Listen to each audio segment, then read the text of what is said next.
This is the Buddha's statement of why he taught an Eightfold Path, and really you could say why he taught anything. It is for the full comprehension, clear understanding, and the ending and abandonment of suffering that the Noble Eightfold Path is to be cultivated. So if that's what we want, our own individual direct abandonment of suffering, is the Eightfold Path. And included in suffering, the Pali word is dukkha, is all manner of suffering, meaning the confusion rooted in ignorance of Four Noble Truth is part of dukkha. The aversion to certain things in life is part of dukkha. The constantly grasping after sensory fulfillment in this present moment is all part of dukkha. And the ongoing distraction caused by the preoccupation with dukkha is the reason why we need jhana meditation to counter that, constantly grasping after. The Eightfold Path is the path to be developed, leading to lasting peace and happiness. It is the fourth of the Four Noble Truths. The Eightfold Path is the framework for Dhamma practice. And there's no other practice that the Buddha taught. Included in the Eightfold Path, though, is just what we're doing here. It's what I'm doing right now, is studying the suttas, the preserved teachings of the Buddha, and participating in a community, a well-focused community, just like we're doing here.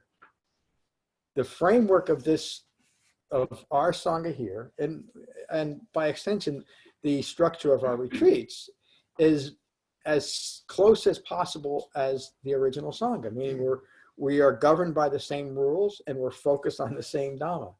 We're practicing the same way that the original Sangha did. And that's important. That's being authentic to the Dhamma. Each factor of the Eightfold Path contributes to a cohesive system of developing insight and understanding of impermanence and the distraction of stress. We went through that 36-week study of true vipassana, true introspective insight into the nature of self, the true self in relation to the world we live in. The Eightfold Path is a path of heightened wisdom, heightened virtue, and heightened concentration. The first two factors contribute to the development of heightened wisdom. That's right view and right intention. There are three factors that develop heightened virtue: right speech, right action, and right livelihood. We'll look at that next week. And three additional factors contribute to the development of heightened concentration. That's right effort, right mindfulness, and right meditation, which we'll get into in the third week. Right view is both an entry point into the Dhamma and, with practice, the state of mindful presence free of the distraction of stress. As you begin to integrate the Eightfold Path into your life and diminish the views and actions arising from your ego self, your moment-to-moment life becomes an expression of an awakening human being. And that's something we all talk about here every class. When we start, when we're recounting how the Dhamma is affecting our life, that's what we're doing. We're reinforcing what's occurring in this present moment, that the Dhamma is having the effect that it's intended, which reinforces our own confidence in our practice. And that's really why we do it. That's one of the important aspects of a well-focused Sangha, is to support each other and recognizing, the Dhamma is really working in a very practical and powerful way. It's an aspect of that word ehipassiko. Buddha always said, ehipassiko, come and see for yourself. In order to actually do that, we have to be mindful of what we are to experience, aren't we, if we're going to see it. Keep in mind, the stated purpose of the Dhamma is understanding the origination of stress and experiencing the cessation of stress. The Buddha said that continually. Being mindful of this single purpose will be a great benefit in recognizing otherwise wholesome activities that are a distraction from developing understanding. So even though something might sound good, let's put the label of meditation on walking. What a lot of people, in fact, that's taught by some of the most foremost modern Buddhist teachers, walking meditation. There's no such thing in the Buddhist Dhamma as walking meditation. There is something called being mindful of when you're walking, and that's developed through right meditation and the overarching framework of the Eightfold Path. If we immediately substitute that one practice, we're actually substituting the entire Dhamma for that, what I would consider a lazy expression of the Dhamma. So we develop jhana meditation in jhana meditation. And that allows us to be mindful when we're walking or when we're talking, when we're eating dinner, when we're talking. That is a component of it. It's not a factor of it. It's not a focus of the Buddhist Dhamma. And I'm just using mindful walking, but pick anything. Pick mantra meditation or visualizations or bowing as a ritual. That's often substituted for meditation practice. The Buddha taught one single method for deepening concentration and supporting understanding. I will separate these 8 factors into the 3 natural divisions of the Eightfold Path. While it is wisdom that develops and deepens as understanding develops and deepens, right view also provides the initial perspective for Dhamma practice, meaning this is Dhamma, the Dhamma practice is the Eightfold Path. And right intention provides the initial direction, the intention to recognize and abandon craving and clinging. And ultimately, that is the intention to recognize and abandon a craving and clinging is rooted in ignorance of 4 noble truths.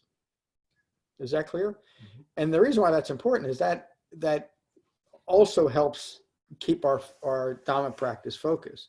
In other words, is my whatever ritual I might be developing or visualization I might be employing, is it helping me in diminishing greed, aversion, or deluded thinking? And when you look at those types of practices very closely, you realize that there's an aspect, even if it's at a very subtle level, of doing the practice itself to achieve something in a fabricated way or in an abstract way.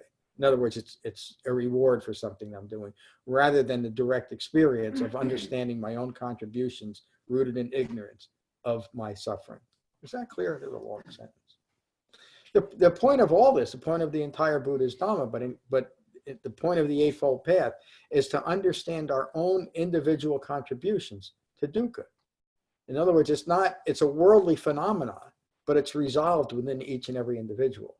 And again, that external focus that something has to be resolved in the world before I can undertake awakening has the cart before the horse. It's precisely what the Buddha taught to avoid any type of speculative Dhamma practice. Everything applies to the individual. Right view and right intention are the wisdom factors of the Eightfold Path. The purpose of practicing the Eightfold Path is to experience the cessation of the distraction of stress. Stress describes the ongoing mental and physical states experienced in the phenomenal world. Again, it's just a word. It means what occurs when my mind is rooted in ignorance and I'm trying to interpret what's occurring through that veil of ignorance.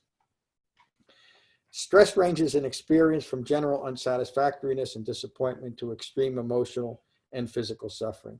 Anything that is extraordinary in relation to the Eightfold Path is stressful. A reminder about terminology. The word that the Buddha used to describe unhappiness and stress is dukkha.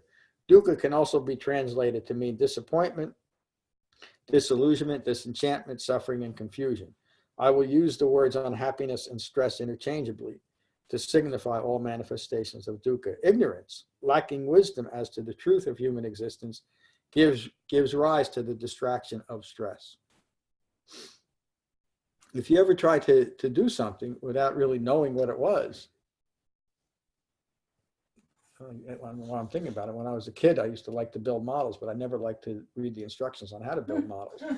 So after about 15 tubes of glue all over the table, I got frustrated and threw the thing out, simply because I didn't read the instructions. I was a cause of my stress, wasn't I? Rather than simply following the instructions and enjoying my Saturday morning. I had other devious motives for that too, but that's what occurred. I'm laughing because I just had, not my making, but just an entire 2 days of students I must have asked them 15 times to read the procedure. They just wouldn't do it. Now I want to do it. I kept getting frustrated. You should have said, whatever you do, don't read that. The Four Noble Truths provide an understanding of ignorance and the pervasiveness of the distraction of stress. The pervasiveness of the distraction of stress. Again, there's that word, or the preoccupation with stress. The Buddha could almost as accurately describe the First Noble Truth as saying there is distraction, as saying there is stress, because it is the preoccupation the things that are stressors in our lives that distract us from what's occurring, and even recognizing our own contributions to stress. That's why we need to bring our minds back into our bodies, to develop that gentle concentration, simply so we can see what we're doing to ourselves. And because we're doing it to ourselves, we're also doing it to the world, meaning keeping ourselves in ignorance. Clinging and craving is shown to be the origination of the distraction of stress. The third noble truth shows that cessation of stress can be developed. The fourth noble truth is the truth of the path leading to the cessation of unhappiness and stress, the Eightfold Path. Right view is the first factor or component of the Eightfold Path. Excuse me.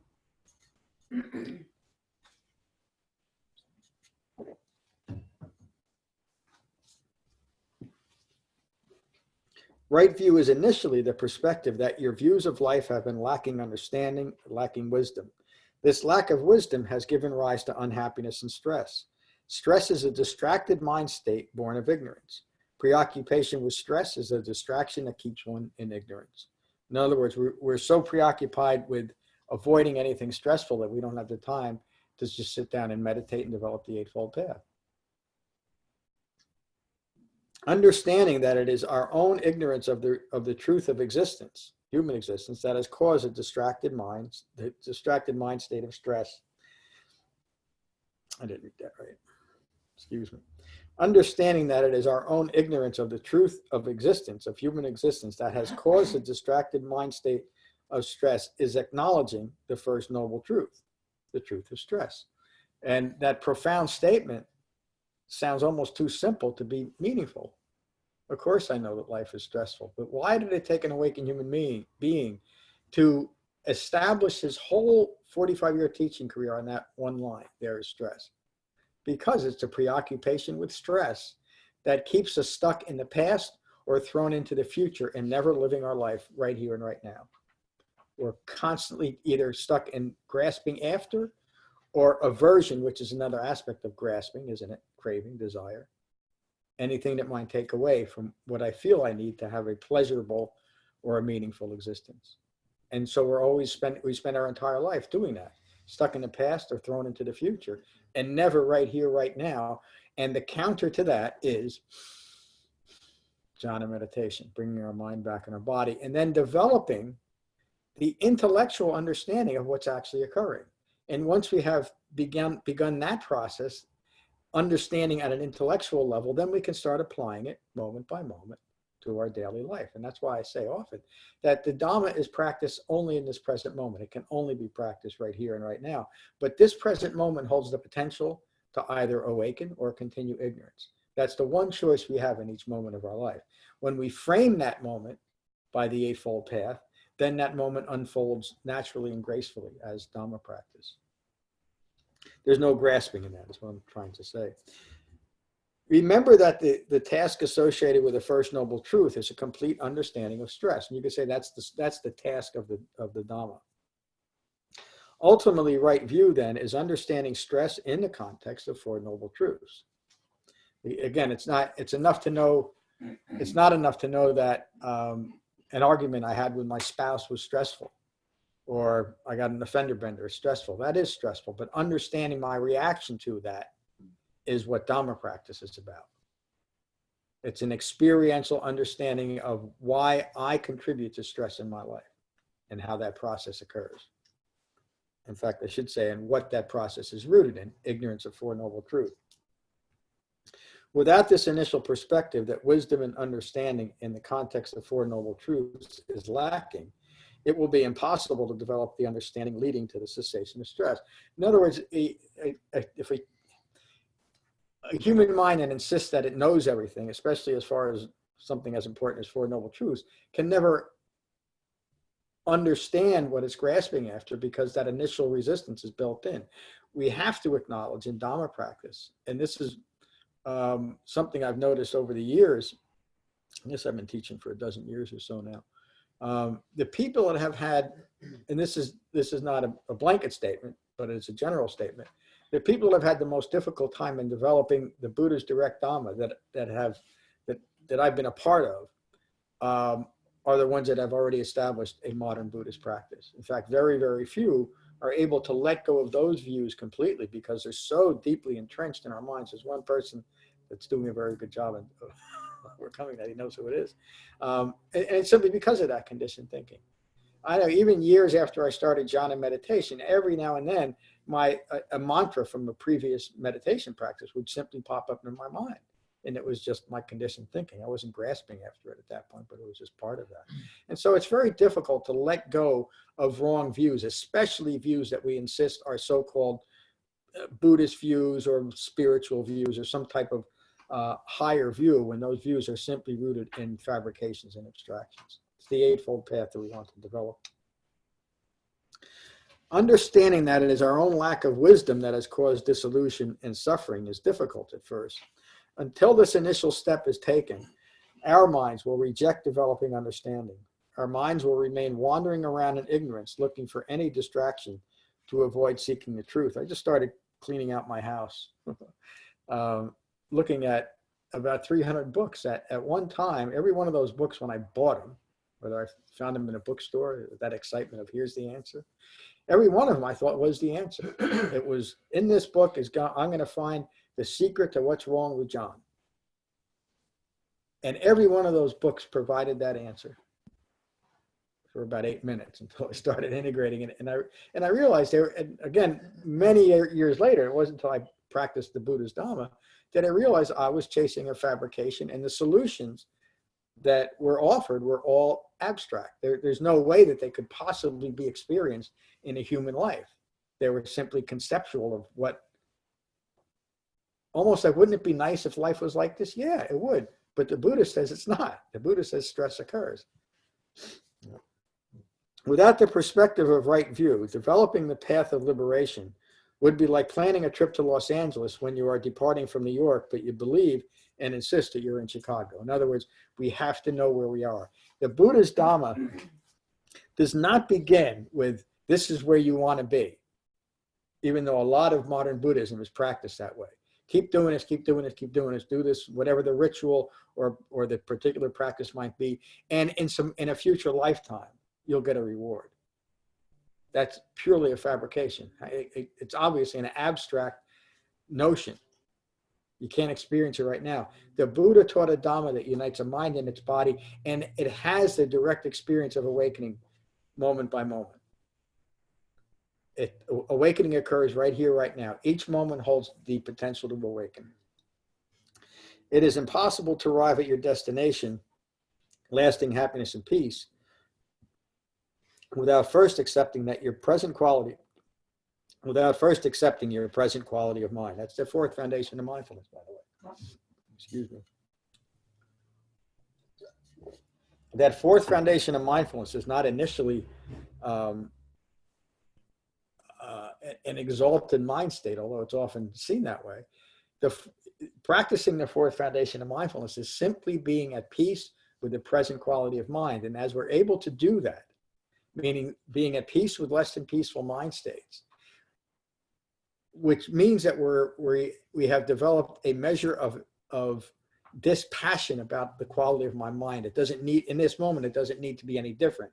Even though it might be agitated, I'm not furthering the agitation by insisting that it be different. I don't like the way my mind feels. I'm having a bad day. It's simply being at peace with what's occurring. And that's the fourth foundation of mindfulness. The fourth foundation of mindfulness develops to a deeper level of calm and equanimity. But the fourth foundation of mindfulness is always the present quality of our mind, as long as we're at peace with it. Then we have established it. Is that clear? Because that relates directly to what we're talking about, right view and right intention. Right view in this moment, no matter how troubled my mind might be, if I am a Dhamma practitioner, which we all are, then I remind myself, this is not me, this is not mine, this is not what I am. I remain at peace with less than peaceful mind state. And that's how we continue with Dhamma practice. When I can accept what's occurring right now, I can learn from what's occurring right now. If I insist that I need to be something different through some type of ritual or practice and get that and achieve that difference at some point in the future, I've lost my mind, haven't I? Does everybody understand that? I've literally lost my mind. That's what the reference means. I'm not in my body, so I can't be in my mind because my mind is only here. It's not there. I can imagine it in all kinds of, in an infinite number of ways. In fact, that's what speculative non-physical establishment is, just that. And because enough people believe it, or maybe just because I believe it, that when I die, I'm going to find myself on the dark side of the moon with all kinds of wonderful beer and submarine sandwiches. And if I believe it, and it's pretty enticing for me to believe it as a human being with desires, and I like being alone, so that's a good place for me to be. Yeah. And so I can create a whole scenario that if I just do all the right things, the God Lord Buddha will put me there because it's what I want. That's what we do with fabricated dharmas. We create scenarios within the fabrication that provide what I want in the future because I'm not getting what I want right now. Well, what I want right now, what I realized was lacking my entire life until I came to the Buddhist Dhamma, is to be living my life. And I didn't know how to do it because I was so distracted by the things that I thought I needed to have in my life that distracted me from actually living my life. Is that clear to everyone? And that's understanding that is the beginning of right view. And then that leads to right intention, the intention to abandon the craving after and clinging to that maintains that type of thinking. That's the seventh to the eighth factor of dependent origination. Clinging and maintaining, isn't it? Clinging and maintaining leads to becoming. Am I saying that right, wrong? Can't see it up there. Becoming what? Becoming further ignorant. Achieving liberation and freedom from stress cannot be realized without first accepting the truth of stress and its causes, my wrong views. Ultimately, right view is a perspective of a mind resting in the Dhamma, free of the distraction of stress, and awakened mind, a fully mature mind. Right view develops gradually. Right view develops gradually. Initially, an understanding that life in the phenomenal world is stressful, and the cause of stress is clinging, begins the development of wisdom. Through integrating all 8 factors of the Eightfold Path, right view develops understanding that penetrates to the root of suffering. Developing right view is developing wisdom. The Buddha describes right view. And what is right view? Knowledge with regard to stress. This is an experiential knowledge. It's not just I understand what the word stress means. Knowledge with regards to stress, knowledge with regards to the origination of stress, my own ignorance of Four Noble Truth. Knowledge with regard to the cessation of stress. That means that the knowledge with regard to the cessation of stress means I'm having the experience of the diminishing of stress as part of Dhamma practice, and ultimately the abandonment of all of my individual contributions to stress, which is a radical acceptance of life as life occurs. And knowing the knowledge with regards to the path or practice that develops the cessation of stress. This is called right view. The Buddha there is describing the entire scope and purpose of his Dhamma practice. And I can tell you that I spent a couple decades in Buddhist practice without ever being taught that the Eightfold Path is the path of practice.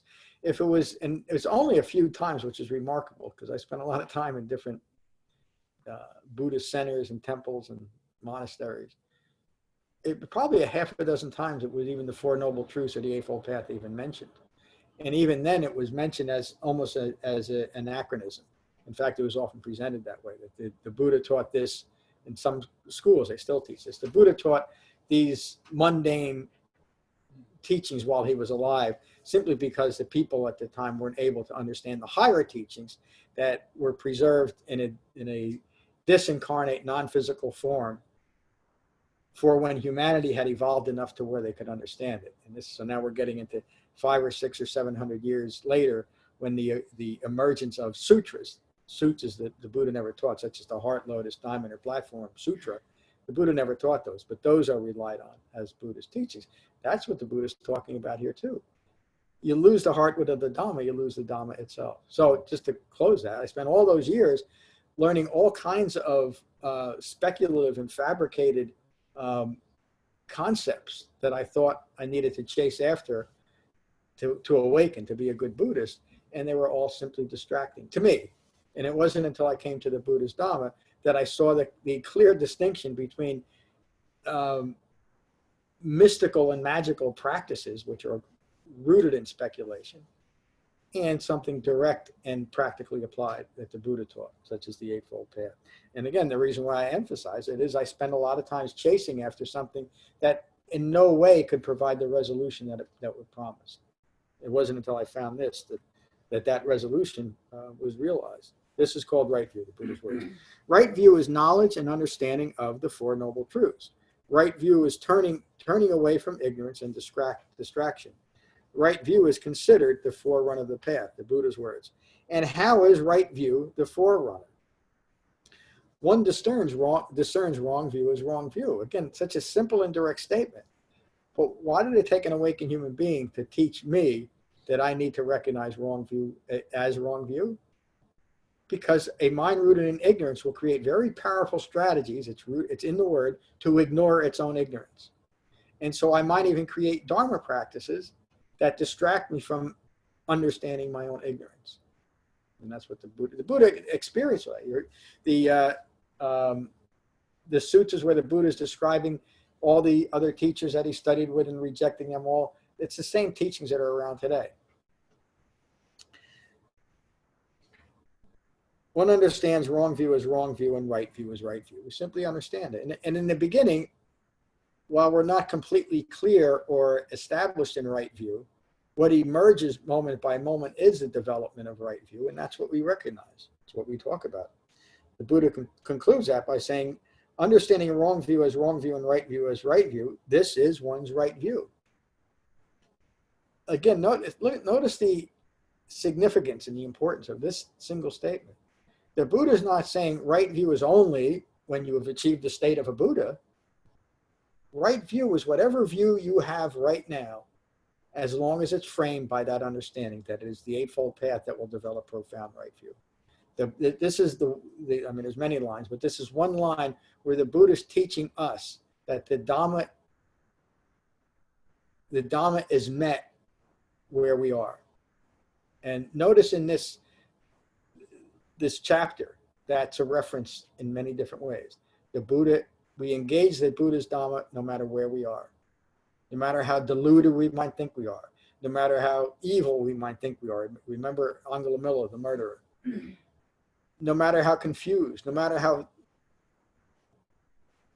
stupid we might think we are. We don't have the mental capacity to develop the Dhamma. The Buddha taught a Dhamma for each and every human being, no matter who and what they are, no matter where they are in their life, can engage with it. And if they do it through, we're going to touch on right effort, but if they do it through the Eightfold Path, the Buddha tells us in the Satipatthana, the Anapanasati Sutta, and many others, in just 7 years, or 6 or 5 or 4 or 3 or 2, or maybe even in just a couple days, we will awaken. He doesn't leave us hanging and saying, do this, and maybe in a couple million lifetimes, you might get a little bit of it. He teaches a Dhamma for human beings to awaken in this lifetime. The only thing that's holding me back from doing that is wholehearted engagement with the Dhamma. And I know, because I've taken true refuge in the Buddha, his Dhamma, and a well-focused Sangha, that it is up to my own right efforts to do that. It's not up to anything else. When you first see that statement that you just read, it sounds like a circular statement. It does. It's like, duh. And and then you go further into it. it's the most direct statement. He made a lot, but it's the most direct statement he ever made. Understanding wrong view is wrong view and right view is right view. This is one's right view. And what is wrong view? These are the Buddha's words, continuing with that. There is nothing given, nothing given, nothing offered, nothing sacrificed. What is the Buddha? The Buddha is not talking about typical types of sacrifice, like animal sacrifice or human sacrifice, or maybe even burning a candle. The Buddha is not talking about any of that. There's nothing given, nothing offered, nothing sacrificed, meaning I'm not letting go of any of my fabricated views, my views rooted in ignorance. I'm not sacrificing any of them. I'll develop the Dhamma, but I'm not going to give up any of this. I'm going to continue clinging to the things that caused so much suffering in my life in the first place, even while I'm trying to eliminate that. That's what the Buddha is saying. We have to be willing to let go of all views rooted in ignorance of Four Noble Truths. If they're not sacrificed, if there's nothing given along those lines, there's no possible Dhamma practice to be developed. There is nothing given, nothing offered, nothing sacrificed. There is no fruit or result of good or bad actions. There is no this world, no next world, no mother, no father. No mother, no father is not referring to a physical mother and father. He's talking to, there's nothing left within us to give birth. A mother and father gives birth to another moment rooted in ignorance. No mother, no father, no spontaneously reborn beings. The Buddha is talking about every type of speculative dharma, no spontaneously reborn beings. The legend about the Buddha's life is that he was spontaneously reborn. I'm not going to get into the whole story, but most of you have heard it. And there's still legends talk today about becoming the I don't want to go there.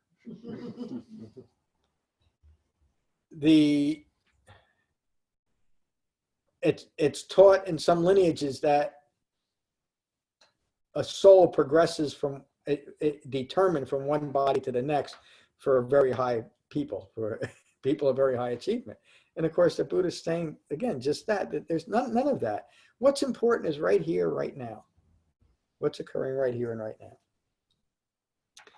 No Brahmins or contemplatives who, faring rightly and practicing rightly, proclaim this world and the next after having directly known and realized it for themselves. Practically, rightly proclaim this world and the next after having directly known and realized it for themselves. There's only what's occurring right here and right now. Let me read my commentary now. The Buddha here is describing the ignorance and the consequences of wrong view. There is nothing given, nothing offered, nothing sacrificed, means that clinging, craving, desire, and aversion are maintained. They're not given up. There is no fruit or result of good or bad actions, means that there is no understanding of the consequences of delusion. In other words, it's all kind of one thing, and it's excused away by the distraction of whatever Dharma practice or spiritual practice we might be involved with. It means that we don't understand the consequences of delusion. There is no this world or next world, or no mother, no father, no spontaneously reborn beings, no Brahmins or contemplatives, who, having rightly and practicing rightly, proclaim this world and the next after having directly known and realized it for themselves, refers to lacking understanding of the process of becoming or rebirth. The Buddha in that statement he's really describing the so-called spiritual practicing the spiritual practices of folks during his lifetime that are just a distraction and rooted in that, looking for root causes, the mother and the father. It's all just a distraction. It's not rooted in anything. And we don't understand the process of becoming or rebirth and even what that means. A mind united in its body who understands that the Dhamma is practiced in this present moment knows that they are giving birth to another moment rooted in wisdom rather than another moment rooted in ignorance. And so if all that I'm doing is continuing my thoughts, words, and deeds by a mind rooted in ignorance, then I can only, the reference to becoming, then I can only become further ignorant, right? Everybody sees that? Mm-hmm. But if I start framing my thoughts, words, and deeds by the Eightfold Path, then I'm introducing into my own life the opportunity to become awakened, to become wise, understanding Four Noble Truths. That's the point of the Eightfold Path, to provide that type of focus in my life, as my life occurs. And beginning with right view, that gets me to that point of beginning the true vipassana, beginning the introspective insight into what I truly am and how I relate to the world, leads directly to right intention then, doesn't it? And this statement and all these statements teach that. In this moment, if I continue to cling to my fabricated views, I can only create further ignorance. If I start developing the Eightfold Path, I can continue to incline my mind towards awakening. Wrong view is a view that leads to phenomenal, meaning worldly attainment, acquisition, and attachment. Initially, wrong view is simply recognized. As right view is developed, actions originating in wrong view are abandoned. It's simply just that way. But if we didn't have the framework of the Eightfold Path to recognize the arising and passing away of wrong thoughts, words, and deeds, we would simply continue them and likely explain them away as a proper response, even though it might be behavior that we recognize as hurtful in some way. It's proper because of the situation. That person caused me to do it, or worldly conditions caused me to act this way. All of those types of excuses, rather than taking responsibility for each and every one of my thoughts, words, and deeds. And in that way, I'm taking control of my life back, aren't I? Another word that people don't like, being in control. But that's what the Buddha taught us, to be in control each and every moment of our lives, of each and every thought that occurs, in a very gentle and well-focused way. In other words, once I have integrated the Eightfold Path, and this is where the great liberation and power comes from living within the framework of the Eightfold Path, because once I have integrated the Eightfold Path, and those of us that have done it, and we're all doing it, we know when we're doing it because we have a direct experience. Once I integrate the Eightfold Path, I don't have to spend the rest of my life, moment by moment, second guessing myself. Am I acting appropriately? Am I doing the right thing? I simply know I am because of the Eightfold Path. It informs each and every moment of my life. And would everyone here say that they've had at least the development of that experience where you're developing an inner poise because of the Eightfold Path? Mm-hmm. Yes, no? Yeah. Does anyone not feel that? It's okay if you don't, because that's what we're developing. But isn't that remarkable? This inner poise, this true self-assuredness is rooted in the reality of Four Noble Truths. And that's why it feels that way, because it's true. It's not something speculative. It's not something we grasp after and hope to maintain. We're actually living it. The Dhamma is emerging within us.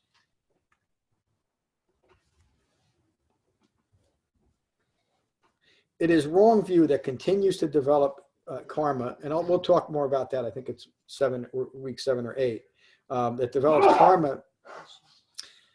It is wrong view that continues to develop karma, and it is wrong view due to karma that causes rebirth. And we'll get into that again in a couple of weeks. Wrong view is caused by ignorance. Wrong view is an expression, right view is an expression of wisdom. Check the time. I think that's it. Well, I'm going to stop there. We'll get into the rest of this, right intention.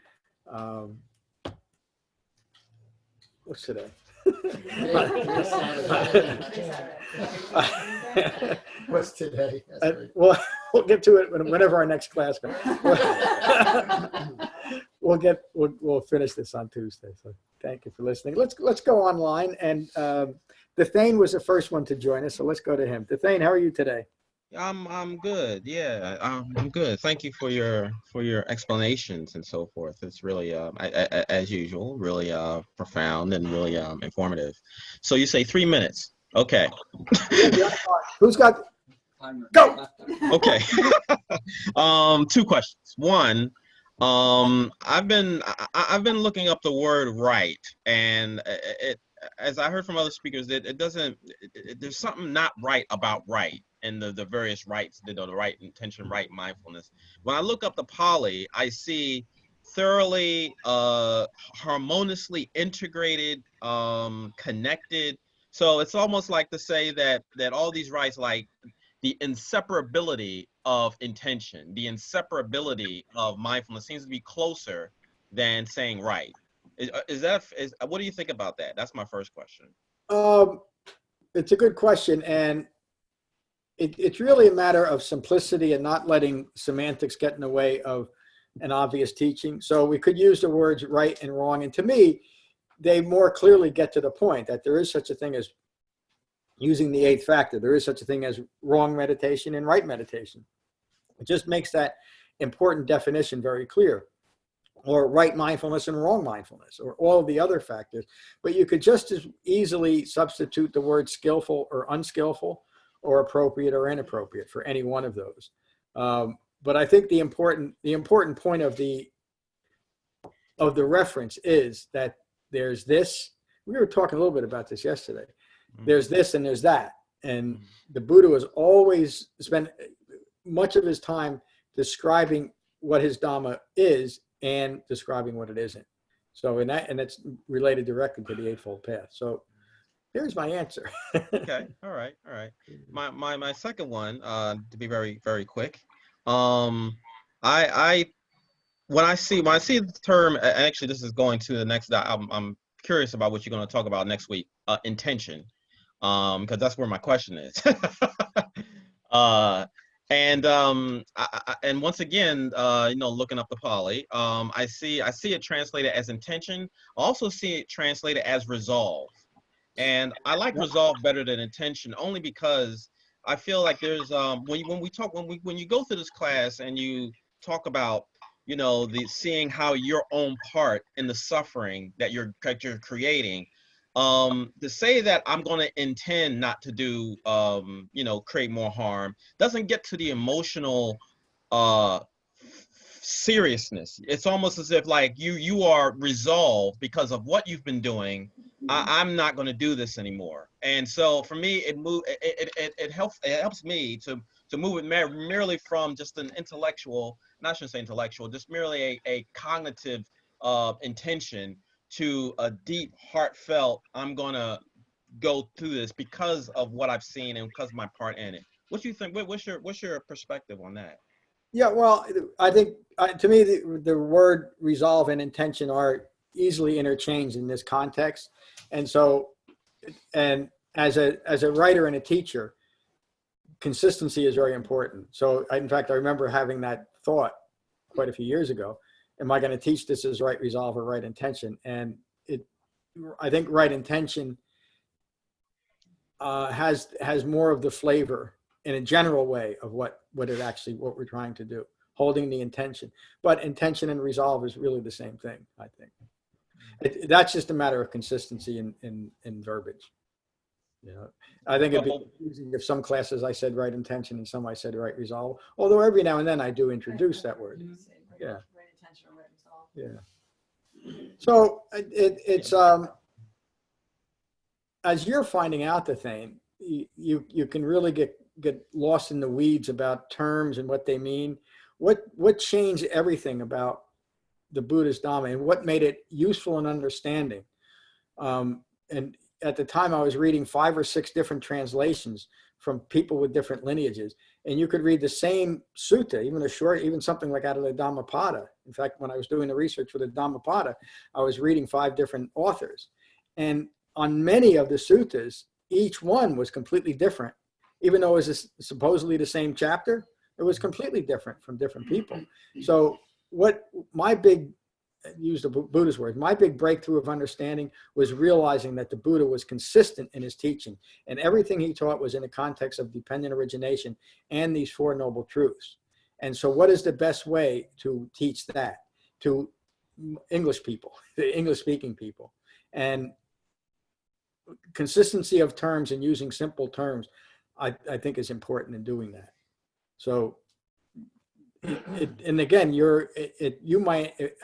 someone else who teaches the Dhamma like I do might resonate more with right resolve and use the word more, but everything, even using that word, has to be seen in the right context. So, thank you. I'll talk to you Monday. Yep. Good. Good morning, Thad. Good morning, John. Good morning. Got a short question here, and I'm gonna, in the context, you know a little bit about my history, so remember that in the question here. Yes. When you're initially taking up the practice of the Dhamma,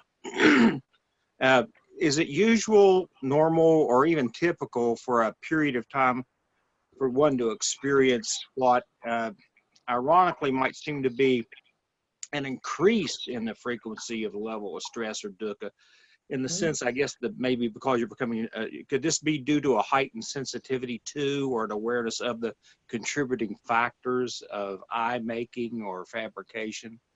It's exactly that. And there's really 2 components of that. There's the direct experience of simply admitting that I was wrong about some pretty important things in my life, meaning who I am in relation to the world. That can be stressful. But then there's the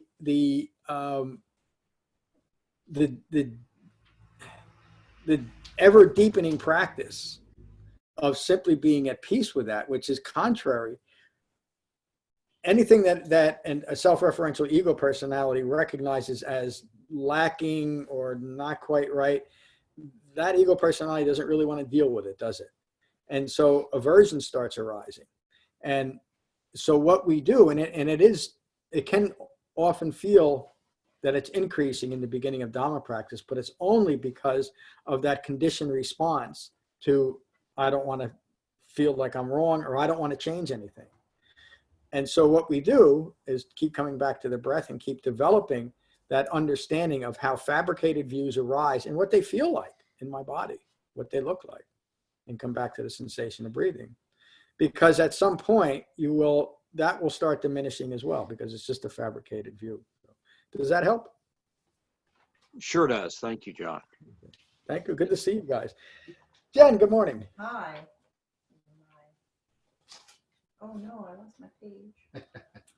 I only wrote one little tiny bit that sorry. Woo. Like, where's the end? Take. I know, right? Right view is not a destination. It's a temporary viewpoint grounded in wisdom and knowledge of the Four Noble Truths. Right view is available at any time to any practitioner with the help of the Buddha, the Dhamma, and the Sangha. Man, that's brilliant. Who wrote that? That was me. Outstanding. I was thinking about right view, which I realize is eye making, but also the contemplation of it. I was trying to think about it with the idea of trying to teach about it. And so my practice, like as a teacher, is to try to put my mind in the space of a person that's just first learning it. My struggle was that I thought that it was like a place I had to get to. Right view was like a space I needed to, like, it was achieve. It was just more I'm making. Yep. I have to achieve it. I have to acquire it. And that created grasping and aversion. And so when I think about it like it's just stopping for a second and looking at the situation framed by the Dhamma. Yep. And if that's too tough, go to your Sangha, look at the words of the Buddha. Yep. Yeah, right view is always radical acceptance of what's occurring. And so as we develop the Dhamma, we become ever more radically accepting of things as they occur. That's just developing right view. And profound right view is a view that holds that in mind moment by moment.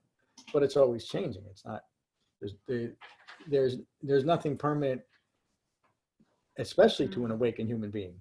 Right. I'm saying especially because they understand at a profound level, everything is impermanent. Everything. Thank you. Good morning, Lorna. Good morning. When I read this chapter at home, I got the feeling of optimism. I think it's a very optimistic chapter and subject.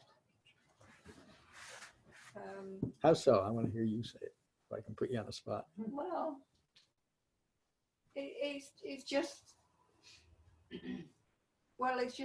the clear instructions what to do without any frills or puffy clouds or anything to confuse you. Yeah. You know, it's and from the clearness of it, you become optimistic. Yeah. In Yep. that sense. I agree.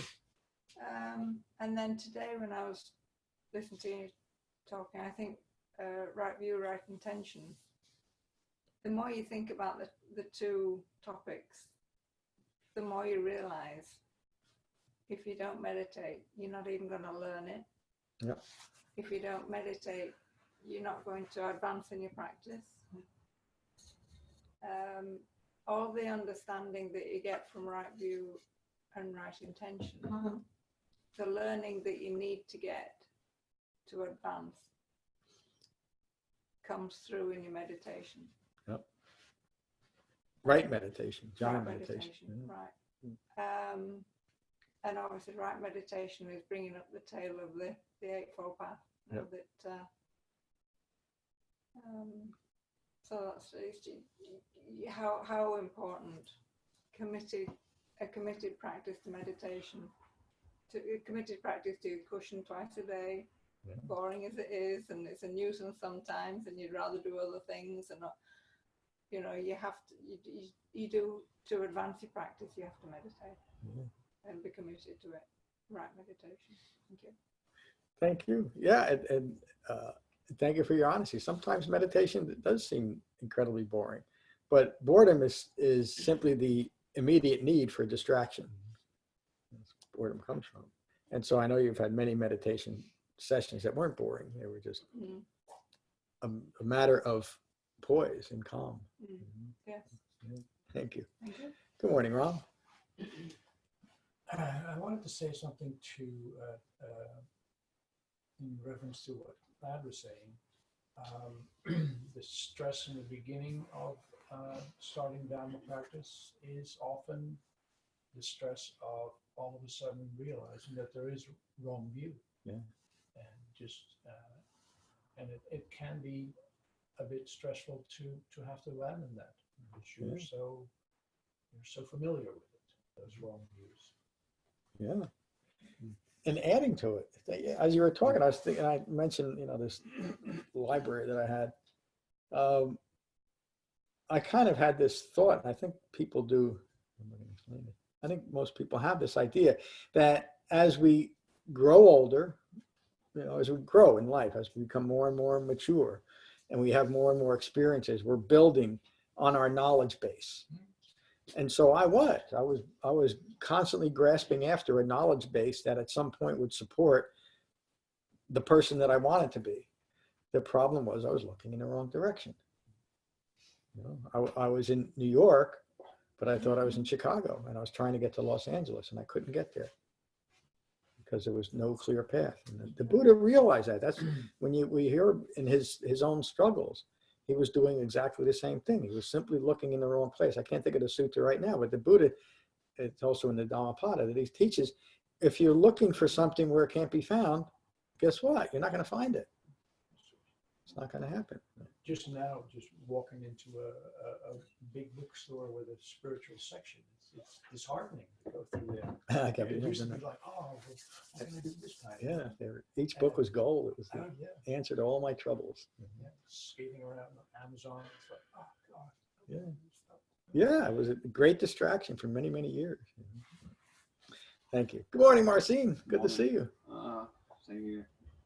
I don't have much to say. I just want just a question.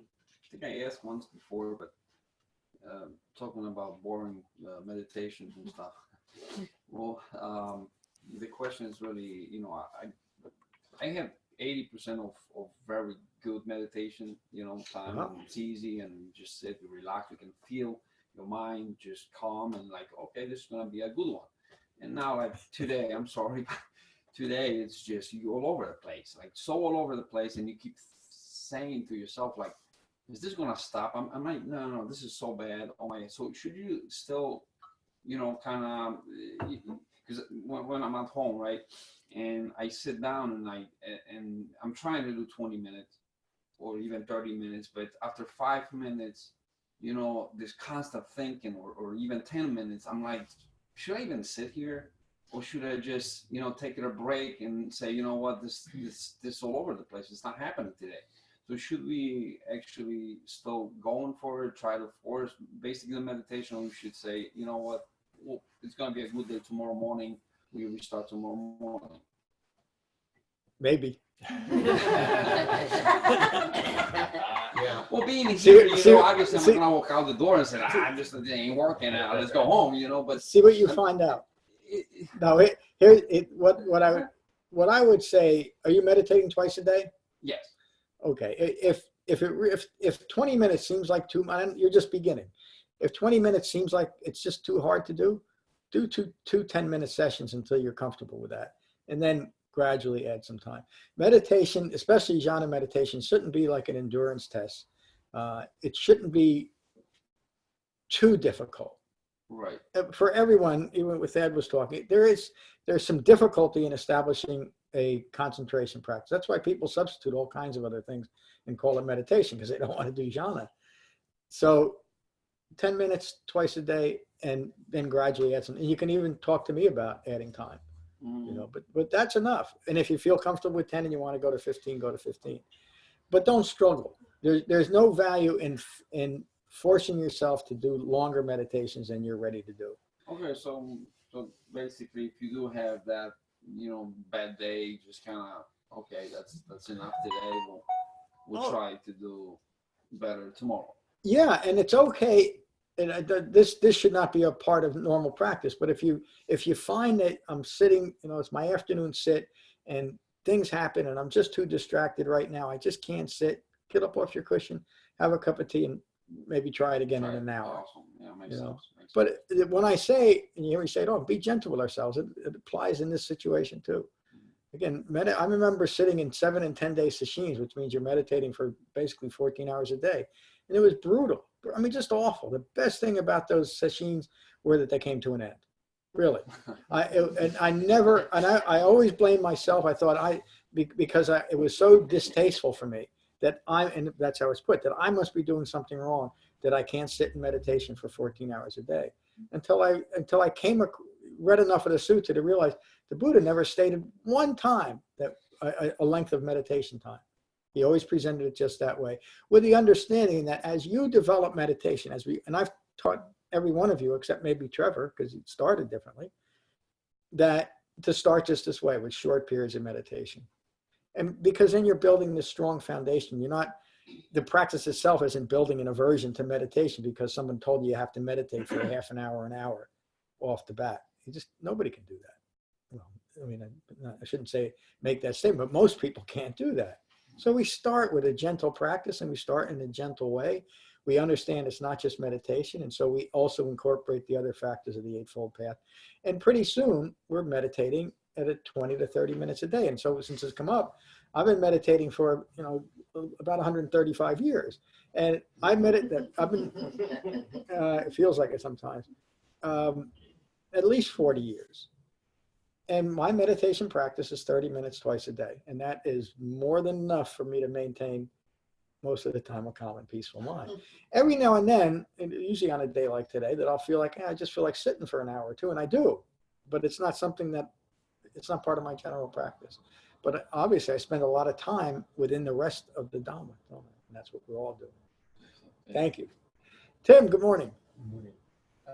I would also add, if I may, that the 4 foundations of mindfulness, recognizing that quality of mind, of agitation. I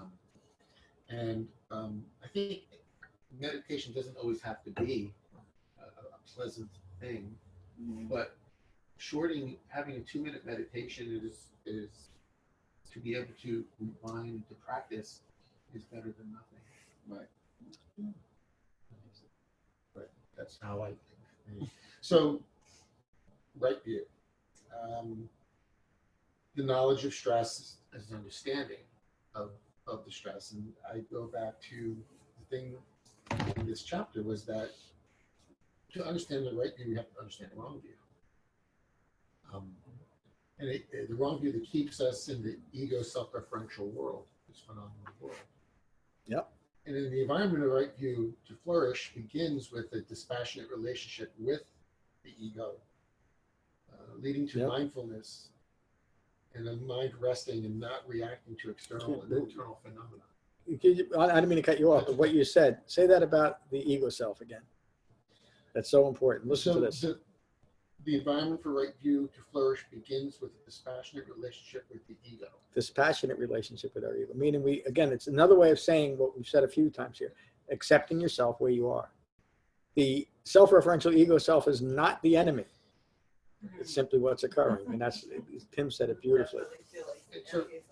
And so with that, going into this fabric, this interwoven fabric of the Eightfold Path, brings us into the other wisdom factor that is directly related to dependent origination, where the clinging and craving is the origination of all stress, and that is a result of that impermanent phenomenon world.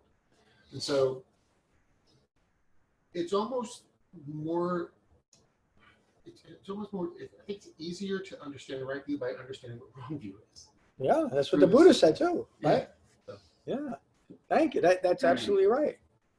Again, to say that, okay, right view is the goal, let me just go to right view. You didn't learn anything. If you didn't learn anything about ignorance, you're not understanding ignorance or suffering, are you? And wrong view will keep creeping back up. Always.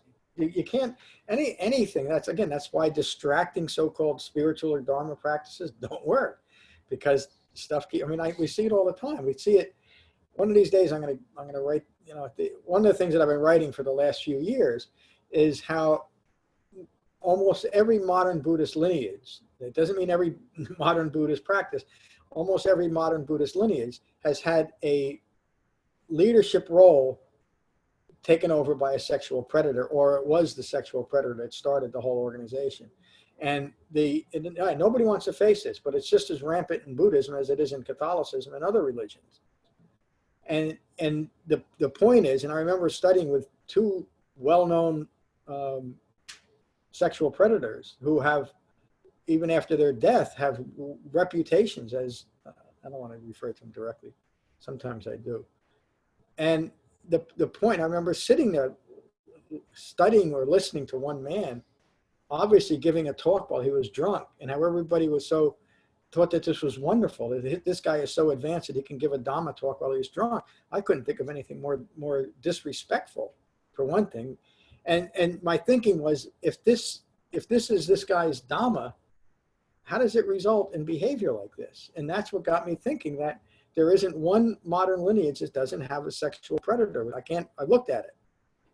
And to me, that shows that there's something lacking in the teaching, doesn't it?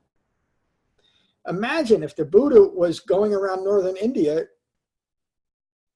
raping people. Do you think we'd be talking about him today?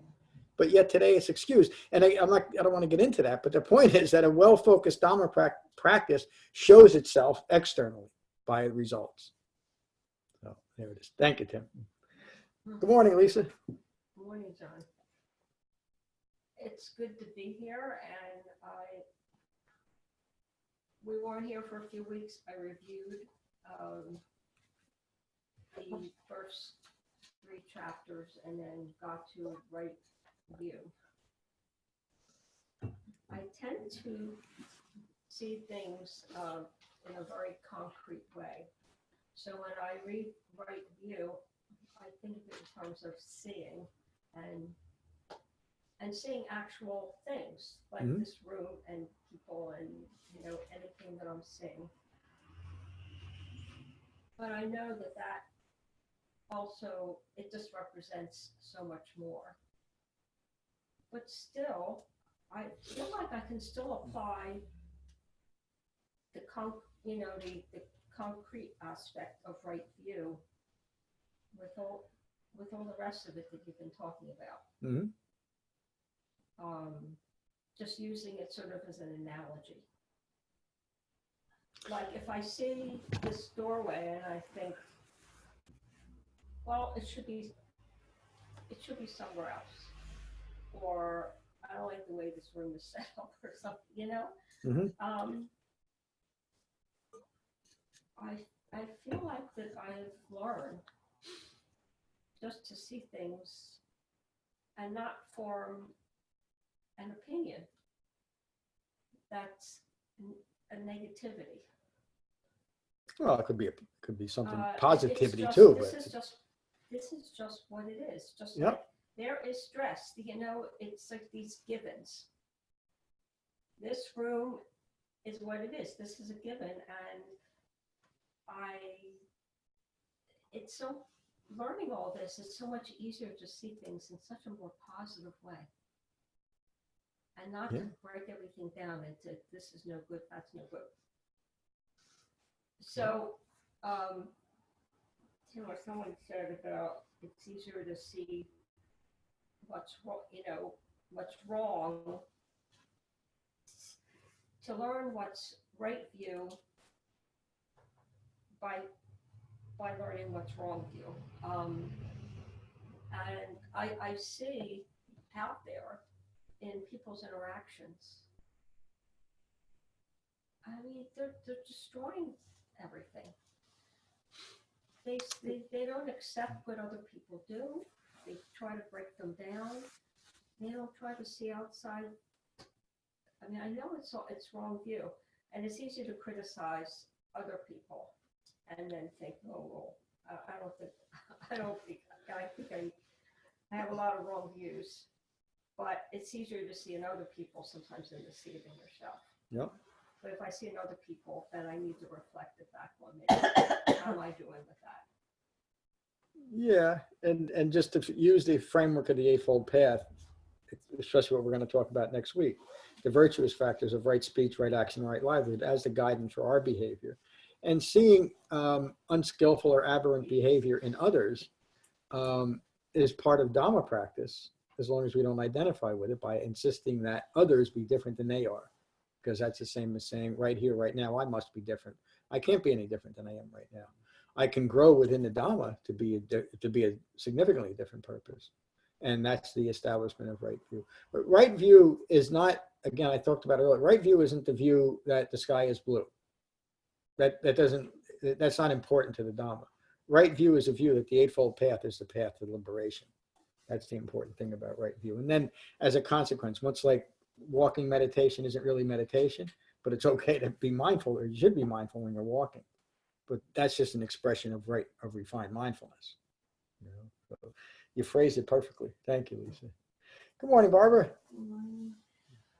So I think most people know I'm kind of new to this, and in all the other readings I've been reading, I come and I've been in kind of a cloud, and I'm like, either the cloud's going to lift or the cloud's not going to lift, but I'm going to go through this series. And reading this chapter, the cloud kind of started to lift because the equation of the right view leads to right effort, to right mindfulness, back to right view. That whole cycle just really resonated with me. Yeah. Thank you, Barbara. And that's how the Dhamma is. You know, 3 weeks ago, that might not have made much sense to you, but now it does, because you're putting in your right effort. We'll talk about in a few weeks. And that's how the Dhamma is developed, just like what you're doing. So thank you. Good morning, Trevor. Morning. I just had a question for you. I was thinking about what you were talking about with the word poise in your talk, and I wrote a little bit about this in my submission. When I was practicing Jhana at one sitting period, I think this experience of increased poise, as we were talking about, kind of this increased sense of freedom, and then went on with my day. Got really busy, I think, to use your phrase, lost my mind in my work, and noticed I'd gotten away from that sense of freedom.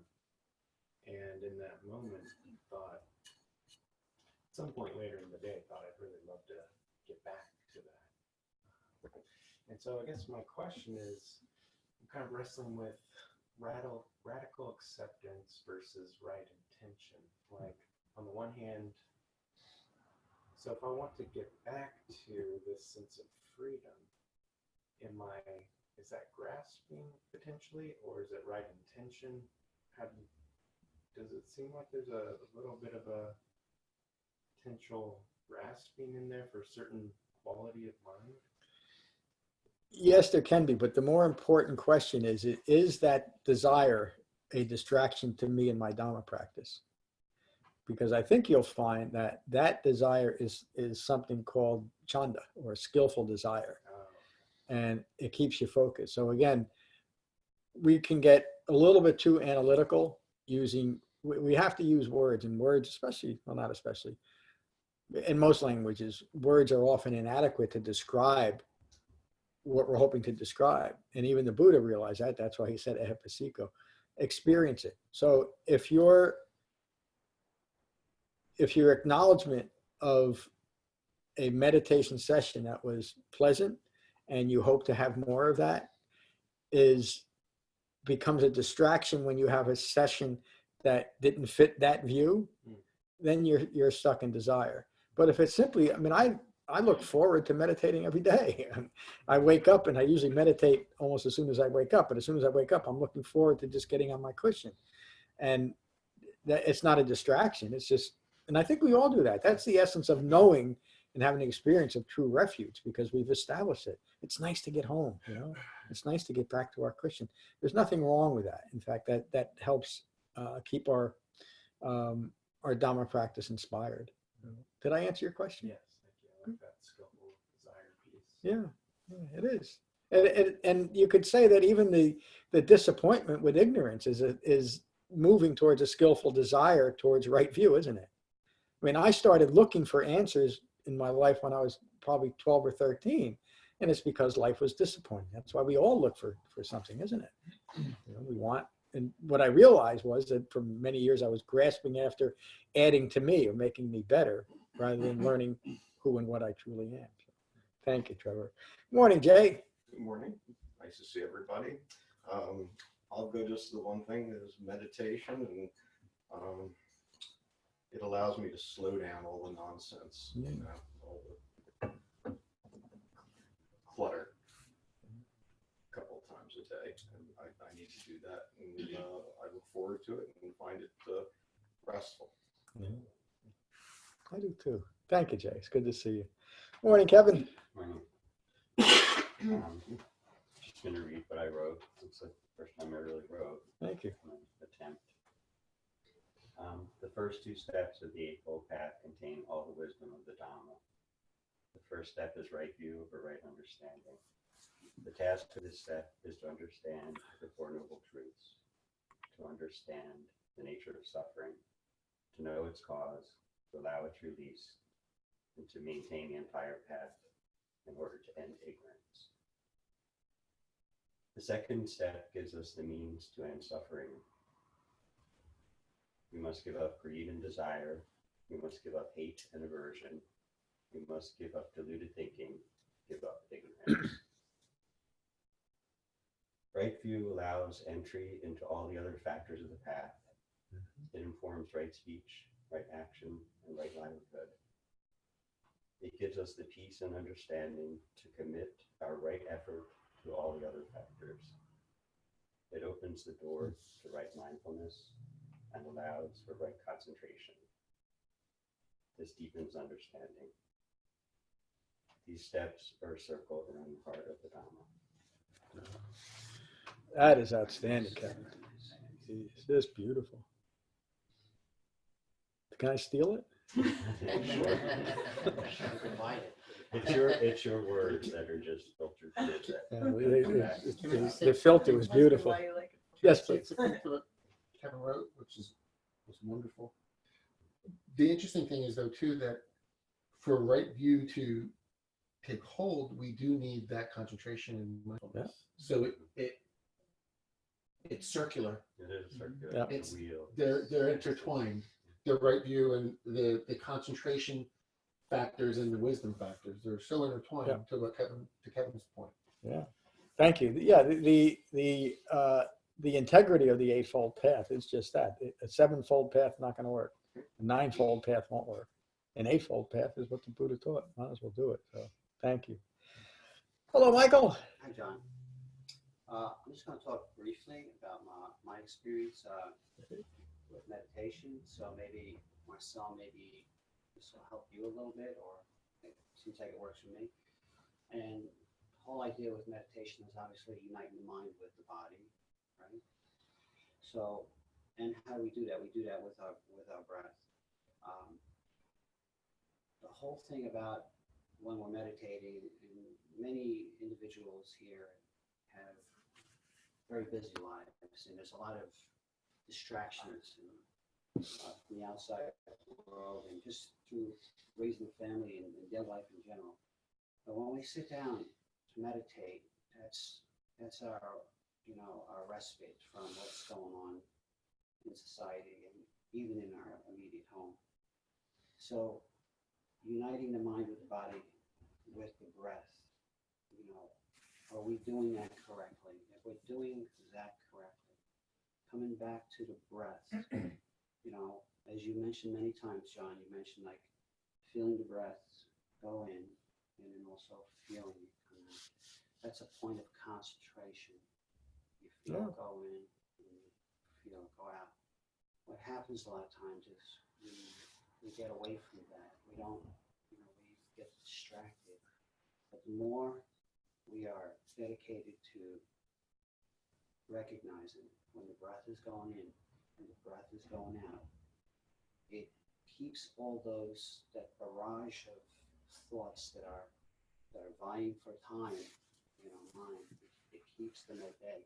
Okay? And that's what develops that calm, peaceful experience that we search for or have in meditation. But I do believe that that's, as the more you practice meditation, and the more you pay attention to that breath, you'll find that these distractions will kind of be repelled, or as soon as you will not become entangled. Your mind won't become entangled with all these things that are going by. So if you, that's that's a little advice I would give to you, is to really concentrate on the breath. The breath goes in at the nose and comes out. The in breath and the out breath. Another thing I would just like to touch upon, same thread, Jhana meditation.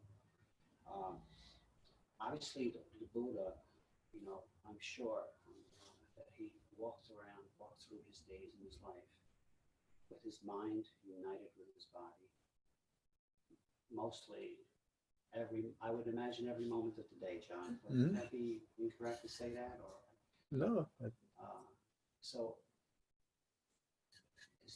and then correct me if I'm wrong, John, because this is a link that I'm trying to understand and get down myself. But like, the deeper our meditative absorption becomes,